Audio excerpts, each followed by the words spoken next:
शहर और दुनिया की छोटी बड़ी हर खबर के साथ रखे आपको अपडेट दून वन न्यूज़। मेरा नाम है नैन सिंह परमार। मैं पूर्व प्रधान हरियावाला खुद से रहा और उत्तराखंड सरकार में जब उत्तराखंड 2013 में मुख्यमंत्री विजय भगोड़ा जी थे, उनके साथ ही मैंने काम किया और भगोड़ा जी के में जब सांसद थे लोकसभा के, उनका प्रतिनिधि भी रहा मैं। और 2019 से अभी तक ही समझो माननीय कैबिनेट मंत्री गणेश जोशी जी का प्रतिनिधि हूँ और गणेश जोशी जी के आशीर्वाद से इस क्षेत्र में विकास कर रहा हूँ। यहाँ पे समूह भी चलाते हैं। तो अभी जो उसमें कार्य चल रहे हैं, थोड़ा-सा उसका विवरण दीजिए और किन-किन को लाभ पहुँचा है? देखो, सबसे बड़ी बात तो कि ग्राम पंचायतों में प्रधान ही महिला ही हैं और समूह हमारे यहाँ 12-13 समूह चल रहे हैं मेरी ग्राम सभा हरियावाला खुर्द में। उन समूह वाले बेचारे अपने कोई दूध का काम कर रहे हैं, कोई डेयरी का काम कर रहे हैं, कोई कपड़ों का काम कर रहे हैं, तो समूह चल रहा है। महिलाओं को बहुत लाभ मिल रहा है और आगे भी मिलता रहेगा। 50 साल महिलाओं को लगभग हो चुका है, इतना लाभ मिल चुका है उनको। नागनाथ की महिलाएं हैं, उनका समूह उनको मिला है, जंतर वाले में समूह उनको मिला है। अब समूह के नाम तो मुझे भी याद नहीं कौन कौन से, लेकिन 11-12 समूह सबको लाभ मिल रहा है और आगे समूह में काम चल रहा है। सर, जिस तरह से काम आप स्पेसिफिक से कर रहे हैं कि सर आगे भी ऐसे चलता रहेगा? देखो, मुझे माँ संध्या देवी का आशीर्वाद है। संध्या देवी की कृपा से मैं लोगों के बीच में खड़ा होता हूँ और विकास तो हमारा काम ही है, क्योंकि मैं खुद ऐसी जगह का रहने वाला था कि जहाँ पहले पानी नहीं आता था, हम 4-4 किलोमीटर पानी लाते थे। संध्या देवी में एक गांव है, वो हमारा घर था। उसके बाद में 2003 से 2000 तक इस गांव की सेवा की मैंने।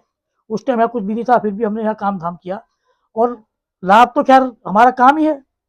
सरकार से पूरी मदद मिल रही है और सबसे बड़ी खुशी की बात तो मुझे कि हमारे जो कैबिनेट मंत्री गणेश जोशी जी हैं, गणेश जोशी जी ने फ्री हैंड छोड़ रखा मुझे ग्राम सभा के लिए कि जितना मर्जी करना करो, विकास लोगों की पूरी मदद करो किसी भी चीज की। एक मेरा नागनाथ गांव है, नागनाथ गांव में 109 परिवार है और 109 परिवार में 2014 में सड़क मैंने बनाई थी। उसके बाद वहाँ बिल्कुल जब मैं प्रधान पद से हटा तो बिल्कुल बंद हो गया था।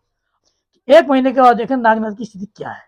देखो, लंबी कार्य कुछ नहीं है, ये बहुत जल्दी हो जाएंगे। जैसे ग्रीन लोन है, ग्रीन लोन में जाके देखना, आप पहले भी आएंगे, उस जगह के रास्ते देखना, सड़कें देखना, बिल्कुल बड़ा बड़े बड़े बना दिया हम लोगों ने।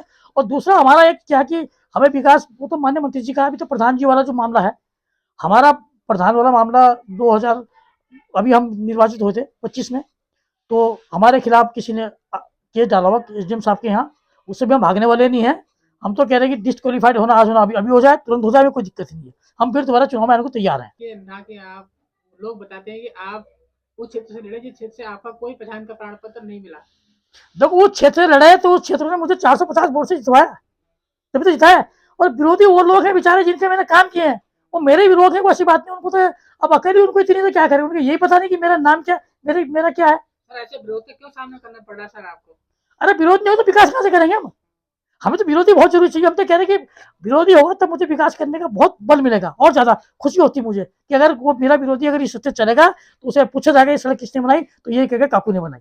आपके जो आलोचक हैं वो बताते हैं कि गांव के अंदर कोई डस्टबिन नहीं है, जहाँ जहाँ जरूरत है लाइट की वहाँ लाइट की व्यवस्था नहीं है। मैं तो आपको भी कह रहा हूँ, शाम को 6 बजे के बाद अब एक बटन लेके जाना लाइट खोलने के लिए, हर खंभे में जाके देखें लाइट है कि नहीं है। और अभी भी कुछ लाइटें हमारी, हमने 300 लाइटें लगाई भी और बाकी मैंने मंत्री जी से मांगी हुई है। मंत्री जी भी कह रहे हैं और ले जा, कोई दिक्कत नहीं, जब खराब होगी तो लगा देंगे। आपके क्षेत्र में अतिक्रमण के बारे में क्या कहेंगे? अतिरिक्त कुछ नहीं, हमारे कोई अतिरिक्त नहीं। ग्राम पंचायत गलजाड़ी हरियाणा खुर्द में कोई अतिरिक्त कुछ नहीं है और जो होगा तो उसकी जिम्मेदारी डीएम साहब की और एसडीएम साहब की है।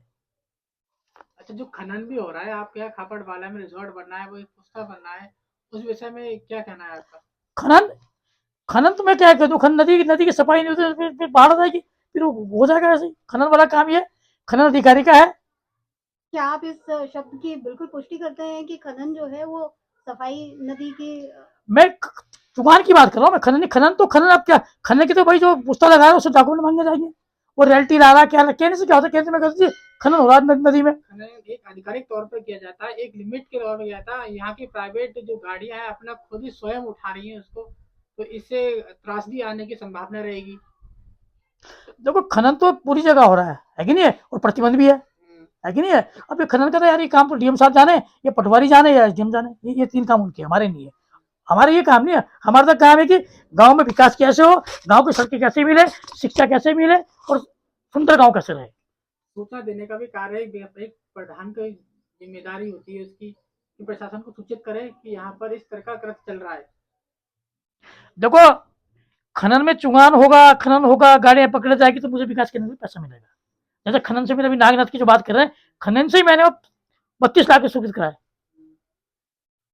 क्षेत्र जो है आपका थोड़ा टूरिज्म से भी कनेक्टेड है, बाहर के लोग भी आते हैं और कुछ जो घटनाएं होती हैं जैसे कि महिलाओं के ऊपर या फिर इस तरह की भी चीजें आपने लंबित ही रखी हैं, देखो तो लोगों की शिकायत भी आती है। देखो, पहली बात तो शिकायत करने वाला कोई हमें बताए कहाँ महिला की घटना हुई यहाँ इस क्षेत्र में। मेरे हिसाब से कोई ऐसी घटना तो हुई नहीं है, लेकिन इतना है कि जब मंदिर से लोग आते हैं आपस में, उनके परिवार के झगड़े होते हैं, हम क्या कर लेंगे। बाकी पर्यटक स्थल ठीक है, बढ़िया चल रहा सुनसान मंदिर।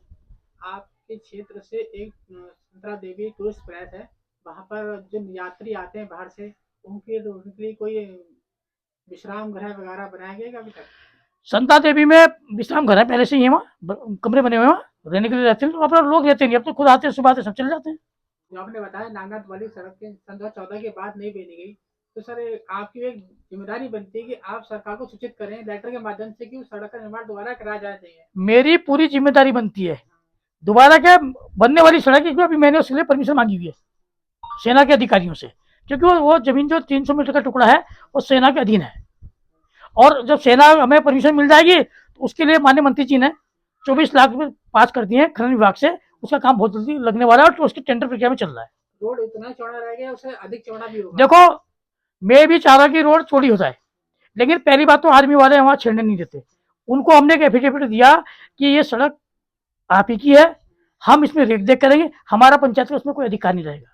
जब सेना को ऐसी स्थिति आएगी कई भविष्य में, जैसे कोई झगड़ा हो, लड़ाई हो, वो अपनी सेना सड़क बंद कर सकते हैं, वो हम उससे वो उनका अधिकार है। हमने उनको एफिडेविट दिया कि हम उसमें आपत्ति नहीं जाएंगे, हमारी जमीन है।